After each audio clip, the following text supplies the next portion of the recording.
A baby died in Havana last night. Not because of a rare disease, not because of a freak accident, because the hospital lost power and the doctors could not see.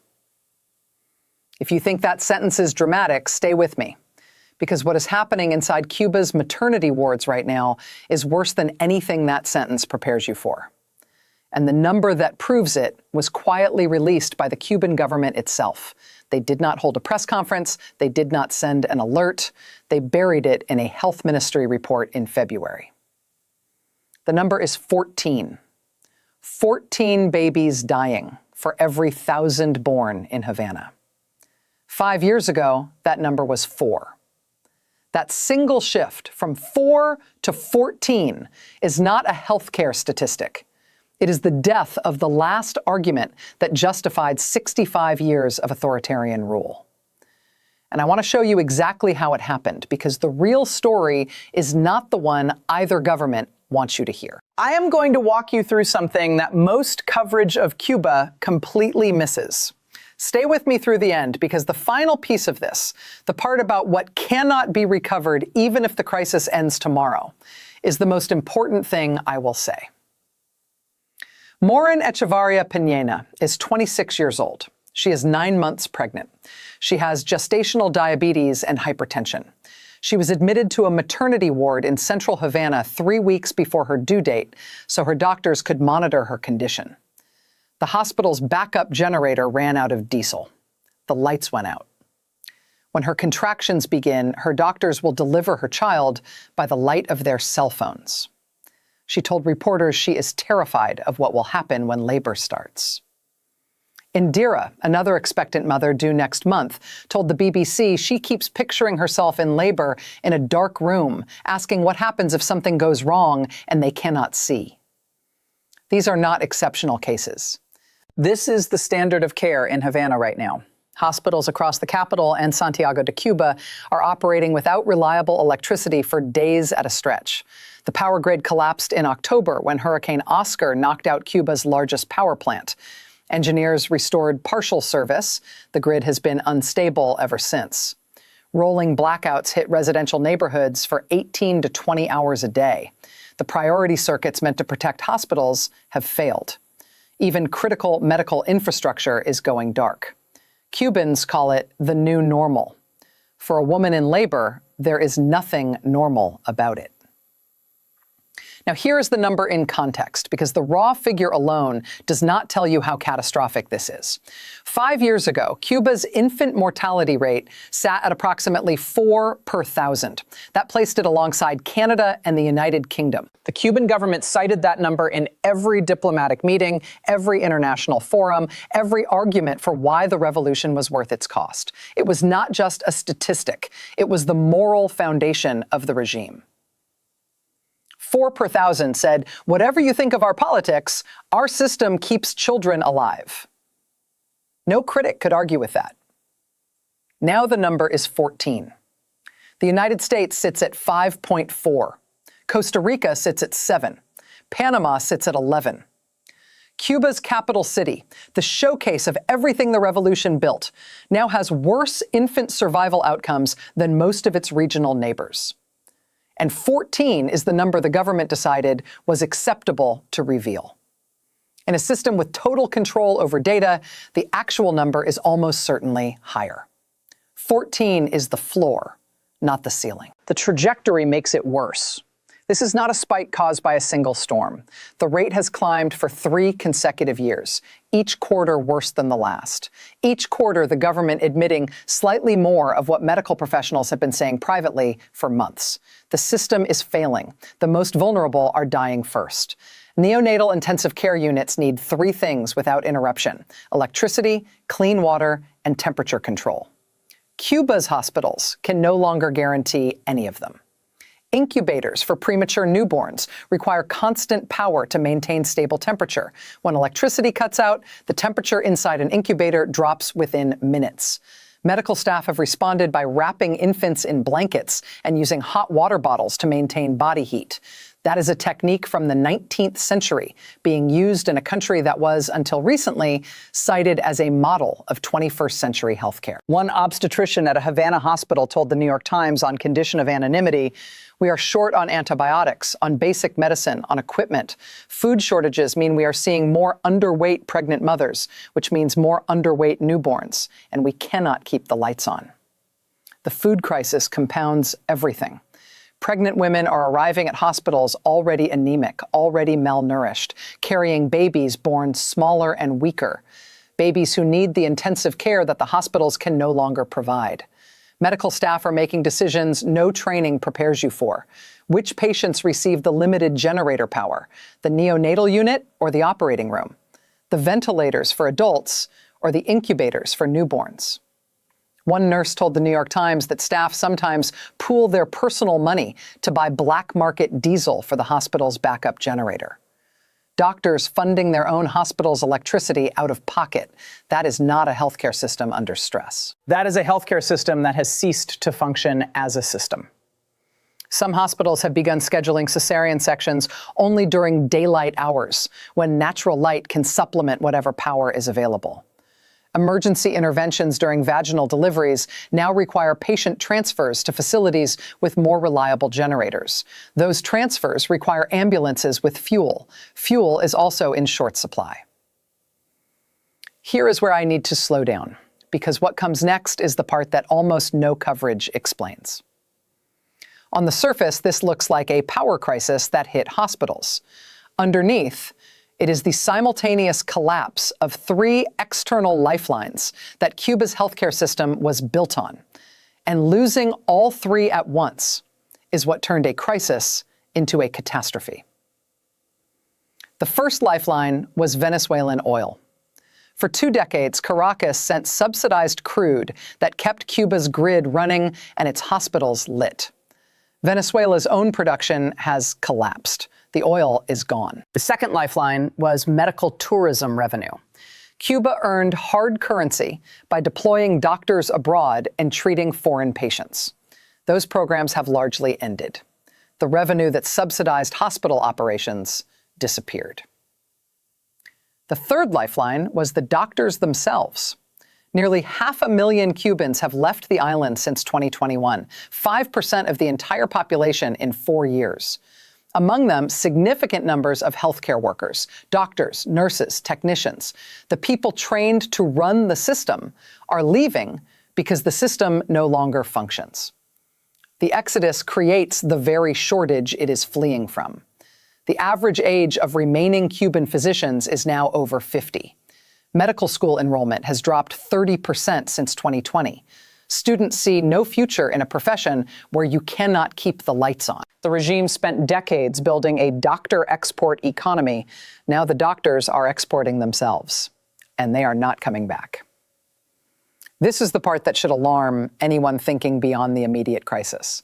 Even if the power grid is restored tomorrow, even if fuel shipments resume next week, the people who know how to run the system are gone. Infrastructure can be rebuilt. A generation of trained medical professionals cannot be replaced in a decade.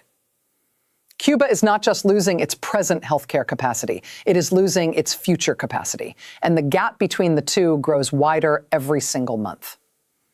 The regime's response has not changed in 65 years. Every failure is externalized.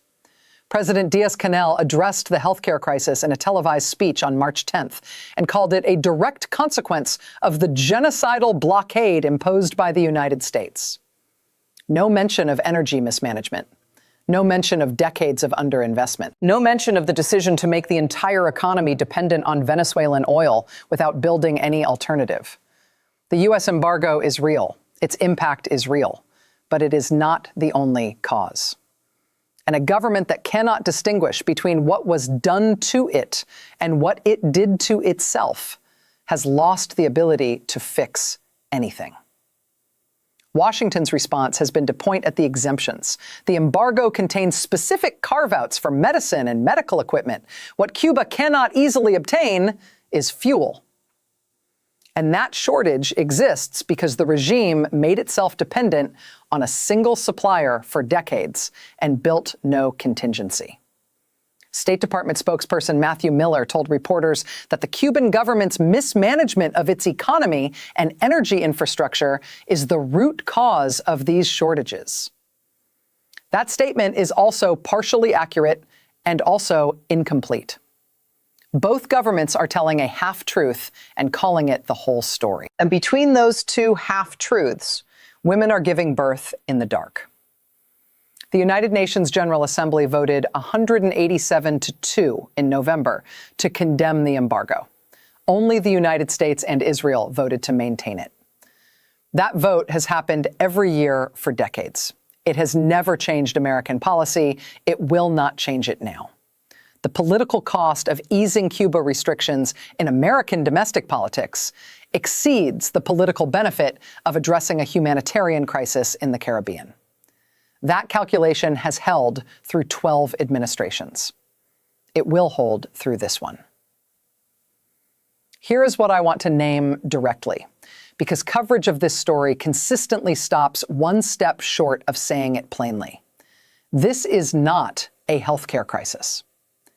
It is the collapse of the last legitimate justification for Cuba's political system. The revolution promised three things: sovereignty, equality, and healthcare. Sovereignty is abstract. Equality is debatable. Healthcare was measurable. You could count the infant deaths. You could compare the numbers. You could point to them and say, this system, whatever its flaws, keeps children alive. 14 per 1,000 ends that argument. Not gradually, not partially, completely. The one metric the Cuban government could point to as proof that the system worked has become proof that the system has failed. Congresswoman Ilhan Omar visited a Havana maternity hospital in April. She entered the neonatal intensive care unit. She saw premature babies in incubators. She called it heartbreaking. Cuban exile groups in Miami accused her of providing propaganda cover for the regime. The controversy over who visited lasted longer than the attention paid to the actual babies in the actual incubators. That dynamic, where the politics of who witnessed something becomes more important than what was witnessed, tells you everything about why this crisis will continue. What is actually happening here extends beyond Cuba. The model is this: a state derives its legitimacy from a single measurable achievement, uses that achievement to justify authoritarian control, and then loses the achievement while the authoritarian control remains. When the achievement disappears, legitimacy does not transfer to something else. It simply disappears. And a government without legitimacy that retains the apparatus of control is the most dangerous political configuration there is. It cannot reform, because reform requires admitting failure. It cannot liberalize, because liberalization empowers the people demanding accountability. It can only do what Diaz-Canel is doing: blame external forces, suppress internal dissent, and hope the crisis passes before the population reaches its threshold. Cuba survived the special period in the 1990s, when GDP contracted 35% and widespread hunger gripped the island. But Fidel Castro had revolutionary legitimacy, and the healthcare system still worked. The suffering was enormous, but the narrative held. We are enduring this because we refused to submit. That narrative justified the sacrifice. Diaz-Canel has neither revolutionary legitimacy nor a functioning healthcare system. The narrative has no foundation. The sacrifice has no justification. The generation of Soviet-trained doctors who built Cuba's healthcare reputation is retiring or leaving. Medical school enrollment is down 30%. The doctors who remain are exhausted, under-resourced, and buying diesel for their own hospitals out of pocket. That is not a crisis that ends when the power comes back on. That is a generational loss that takes decades to recover from, if recovery is even possible under the system that produced the collapse. Here's what the evidence shows us. Infant mortality in Havana has reached 14 per 1,000, triple what it was 5 years ago. Hospitals are operating without reliable power. Doctors are delivering babies by cell phone light. Medical staff are pooling personal money to buy black market diesel. Pregnant women are arriving malnourished. Their babies are being born smaller and weaker. 500,000 Cubans have left since 2021, including significant numbers of healthcare workers. Medical school enrollment is down 30%. Venezuela can no longer supply oil. The embargo exempts medicine but not fuel. Both governments assign exclusive blame to the other. Neither is entirely wrong. Neither is entirely honest. What we do not know is how many more mothers will deliver in the dark before someone decides this matters more than politics. What we do not know is whether the doctors who remain will stay long enough to train replacements, or whether the system collapses beyond recovery before that generation arrives. And what we do not know is whether a government whose last legitimate achievement has been destroyed can survive the moment its population fully understands what that destruction means. Every government tells a story about itself. Cuba's story was healthcare. The infant mortality rate was the proof. The proof is gone. What remains is a woman in a dark hospital room in Havana waiting for contractions to begin, hoping the doctors around her can see well enough to save her child. That is what 14 per 1,000 looks like, not as a statistic, as a person. This is part of our ongoing daily coverage of Cuba. If you have followed our earlier reporting on the fuel shortage, the prisoner releases, the secret negotiations, and the internal demands for resignation, you know exactly how we arrived here. If this is your first time, go back and start from the beginning. The full picture cannot be understood from a single video, and it is more devastating than any single headline suggests. My question for you is this. Is there a version of this story where both sides are partially responsible and neither will admit it? Or does accountability belong entirely with one side? I want to hear from people who have studied Cuba for years, people who have family on the island right now, and people who are encountering this for the very first time. Tell me in the comments. This has become one of the most informed, most serious comment sections I have seen on any Cuba coverage anywhere, and I want to protect that. If this video showed you something the headlines are not covering, hit like right now, one tap. It is the only thing that pushes this past the algorithm and in front of the people who should be watching it. We publish new analysis every day, not weekly, every single day. And what happens in Cuba over the next few months will define the next decade for this island. We will be here for every development. If you are not subscribed yet, do it now. Not for us, but so you do not miss what comes next. Stay informed.